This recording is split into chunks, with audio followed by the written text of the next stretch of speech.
Study rider return চ্যানেলে সকলকে স্বাগত। আজ পঞ্চম শ্রেণীর রায় মার্টিন প্রশ্নবিচিত্রা 2025 সেই বইটি থেকে পেজ নাম্বার 199 এর পরিবেশ বিষয়ের প্রথম পর্যায়ক্রমিক মূল্যায়নের 7 নম্বর স্কুল অর্থাৎ DH Bharat Sevashram Sangha Pranab Vidyapith HS and Chakdah Ramlal Academy এই দুটি স্কুলের প্রশ্নপত্রের সমাধান নিয়ে হাজির হয়েছি।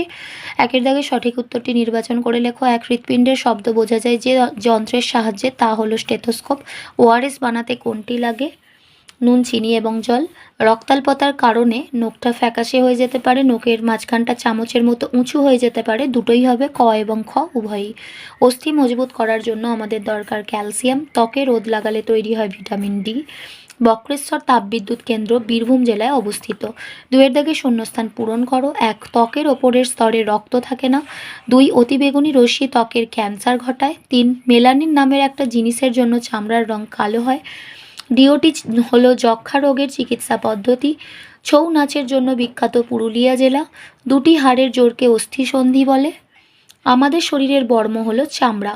তিনের দাগে নিচের বিবৃতিগুলির কোনটি ঠিক ও কোনটি ভুল বেছে লেখো। এক, শিঙি মাছের আঁশ নেই, এটি ঠিক। দুই, কোমর থেকে হাঁটু পর্যন্ত হাড়কে হিউমেরাস বলে, মিথ্যা। তিন, সজারুর কাঁটা হলো প্রকৃতপক্ষে লোম, এটিও ঠিক।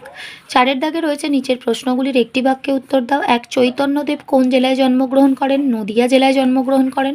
মাছের ঘা সারাতে ও জল শোধন করতে কোন ঔষধ ব্যবহার করা হয়? Potassium permanganate.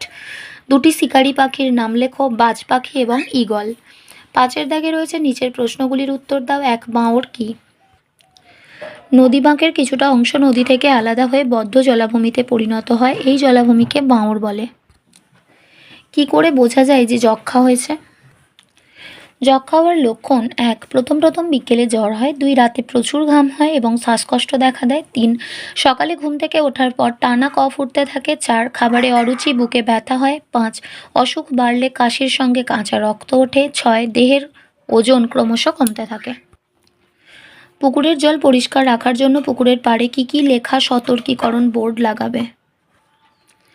পুকুরে গবাদি পশু স্নান করানো, মলমূত্র ত্যাগ করা, বাড়ির আবর্জনা, পলিথিন ইত্যাদি ফেলা ও বাসন মাজা নিষিদ্ধ। নেক্সট হচ্ছে তরাই অঞ্চল কাকে বলে? নিম্ন হিমালয় বা শিবালিক পর্বতের পাদদেশে পূর্ব পশ্চিমে প্রসারিত প্রায় 38 কিমি চওড়া তরঙ্গায়িত সমভূমি তরাই অঞ্চল নামে পরিচিত। একটি বরফ গলা জলের নদীর নাম লেখো। গঙ্গা। ম্যানগ্রোভ অরণ্য কোথায় আছে এবং এই ম্যানগ্রোভ জাতীয় গাছের বৈশিষ্ট্যগুলি লেখো। ম্যানগ্রোভ অরণ্য দেখতে পাওয়া যায় সুন্দরবন অঞ্চলে। আর এই গাছের বৈশিষ্ট্য: এক নম্বর, ম্যানগ্রোভ উদ্ভিদের কাণ্ড রসালো প্রকৃতির। দুই, এই জাতীয় উদ্ভিদের মূলগুলি খুব দীর্ঘ ও প্রসারিত হয়। তিন, ম্যানগ্রোভ উদ্ভিদে ঠেসমূল ও শ্বাসমূল দেখা যায়। চার, এই উদ্ভিদগুলি চিরহরিৎ প্রকৃতির হয়। পাঁচ, ম্যানগ্রোভ উদ্ভিদের জরায়ুজ অঙ্কুরোদ্গম দেখা যায়। আধুনিক যুগের একটি স্টেথোস্কোপের ছবি এঁকে দেখাও। তোমাদের টেক্সট বইয়ের 18 নম্বর পাতায় এই যে রয়েছে আধুনিক যুগের স্টেথোস্কোপের ছবি, তো এই ছবিটা তোমাদের আঁকতে হবে। আজকে তোমাদের জন্য এতটুকুই ছিল। ভিডিওটি যদি ভালো লেগে থাকে তাহলে অবশ্যই ভিডিওটিতে একটা লাইক দিও। আর পড়াশোনা সংক্রান্ত এরকম অনেক গুরুত্বপূর্ণ তথ্য পেতে আমাদের চ্যানেলটিকে এখনই সাবস্ক্রাইব করে পাশে থাকা বেল আইকনটি প্রেস করো আর বন্ধুদের সাথে শেয়ার করো। ভালো থেকো, খুব তাড়াতাড়ি ফিরে আসবো নেক্সট ভিডিও নিয়ে। Thanks for watching.